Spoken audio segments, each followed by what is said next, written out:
ഇറാനുമായി അമേരിക്ക കൊമ്പുകോർക്കുന്നതിനിടെ ദുരൂഹ നീക്കങ്ങളാണ് ഇപ്പോൾ നടക്കുന്നത്. ഖത്തറിലെയും ബഹ്റൈനിലെയും 100ഓളം അമേരിക്കൻ സൈനികരെ പിൻവലിച്ചു എന്ന വാർത്തയാണ് പുറത്തുവരുന്നത്. ഇറാൻ തിരിച്ചടിക്കുമ്പോൾ ആദ്യം ലക്ഷ്യമിടുന്ന കേന്ദ്രങ്ങളിൽ നിന്നാണ് പിന്മാറ്റം. അമേരിക്ക വലിയൊരു ഒരുക്കം രഹസ്യമായി നടത്തുന്നു എന്നാണ് വിവരം. അമേരിക്കയും ഇറാനും തമ്മിൽ ആണവ പദ്ധതി വിഷയത്തിൽ ചർച്ച നടക്കുകയാണ്. അടുത്ത മാസം നിർണായക തീരുമാനമുണ്ടാകുമെന്നാണ് വിവരം. സമവായമായില്ലെങ്കിൽ ഇറാനെ ആക്രമിച്ച് ഭരണകൂടത്തെ മാറ്റുമെന്നാണ് അമേരിക്കയുടെ ഭീഷണി.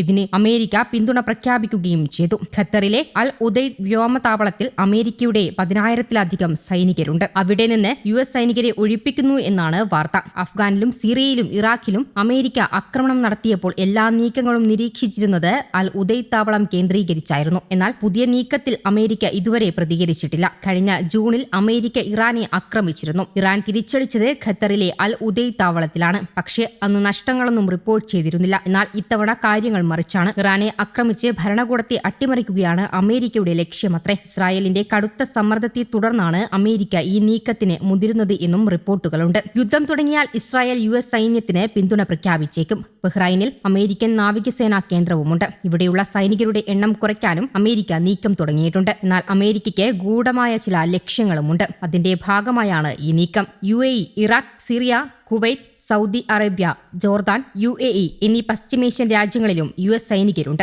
ഇവിടെയുള്ള സൈനികരുടെ എണ്ണം അമേരിക്ക കുറച്ചിട്ടില്ല. അമേരിക്ക എല്ലാ ഒരുക്കങ്ങളും നടത്തിയ ശേഷം ആക്രമണം നടത്താനുള്ള സാധ്യതയും ചില നിരീക്ഷകർ തള്ളുന്നില്ല. ഇറാനോട് ചേർന്ന് കൂടുതൽ യുദ്ധക്കപ്പലുകളും യുദ്ധവിമാനങ്ങളും അമേരിക്ക ഒരുക്കി നിർത്തിയിട്ടുണ്ട്. അതേസമയം അമേരിക്ക ആക്രമിച്ചാൽ പശ്ചിമേഷ്യയിലെ അമേരിക്കയുടെ എല്ലാ കേന്ദ്രങ്ങളും തങ്ങൾ തിരിച്ചാക്രമിക്കുമെന്ന് ഇറാൻ വ്യക്തമാക്കിയിട്ടുണ്ട്. ഇക്കാര്യം വിശദീകരിച്ച് UN-ലേക്ക് ഇറാൻ പ്രതിനിധി കത്ത് നൽകിയിട്ടുണ്ട്. മേഖലയിൽ നടക്കുന്ന എല്ലാ പ്രശ്നങ്ങൾക്കും കാരണം അമേരിക്കയായിരിക്കും ഉത്തരവാദിയെന്നും ഇറാൻ UN-നെ ധരിപ്പിച്ചിട്ടുണ്ട്. ഇറാനെതിരെ അമേരിക്കൻ ആക്രമണമുണ്ടായാൽ ഗൾഫ് രാജ്യങ്ങളിലെ അമേരിക്കൻ സൈനിക താവളങ്ങൾ ആക്രമിക്കുമെന്ന ഭീഷണി ഇറാൻ കഴിഞ്ഞ ദിവസം മുഴക്കിയിരുന്നു. എല്ലാ ഗൾഫ് രാജ്യങ്ങളിലും US സൈനിക താവളങ്ങളുണ്ട്. ഇവ ആക്രമിക്കപ്പെട്ടാൽ ഗൾഫ് മേഖല സംഘർഷഭരിതമാകും. മേഖലയുടെ സമാധാന അന്തരീക്ഷം മുഴുവൻ തകരും. അതേസമയം മധ്യപൂർവ്വ മേഖലയിൽ അമേരിക്കൻ സൈനിക നീക്കം ശക്തമായി നടക്കുന്നുണ്ട്. യുദ്ധക്കപ്പലുകളും വിമാനങ്ങളും സജ്ജമായി കഴിഞ്ഞു. അതിനിടെ ഇറാനിലെ ചില ഭാഗങ്ങളിൽ വിദ്യാർത്ഥികൾ പ്രതിഷേധവും തുടങ്ങിയിട്ടുണ്ട്. ഇതിന് അമേരിക്ക പിന്തുണ പ്രഖ്യാപിക്കുകയും ചെയ്തു. ഖത്തറിലെ അൽ ഉദൈദ് വ്യോമതാവളത്തിൽ അമേരിക്കയുടെ 10,000-ലധികം സൈനികരുണ്ട്. കഴിഞ്ഞ മാസത്തെ സർക്കാർ അടിച്ചമർത്തലിനെ വെല്ലുവിളിച്ചാണ് ഇറാനിൽ വീണ്ടും വിദ്യാർത്ഥി പ്രതിഷേധം നടന്നത്. ടെഹ്റാനിലെ ഷെരീഫ് യൂണിവേഴ്സിറ്റി ഓഫ് ടെക്നോളജിയിലാണ് സർക്കാർ വിരുദ്ധ റാലി നടന്നത്. പ്രക്ഷോഭകരും സർക്കാർ അനുകൂലികളും തമ്മിൽ ഏറ്റുമുട്ടലുണ്ടായിരുന്നു.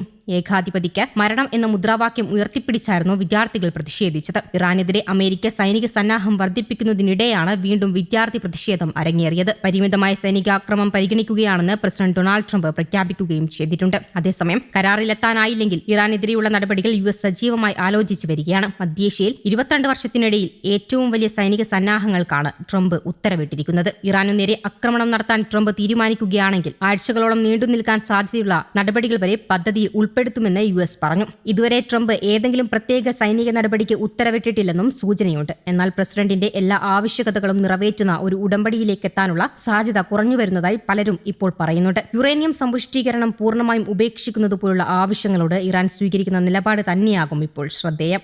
News desk, Kerala Kaumudi.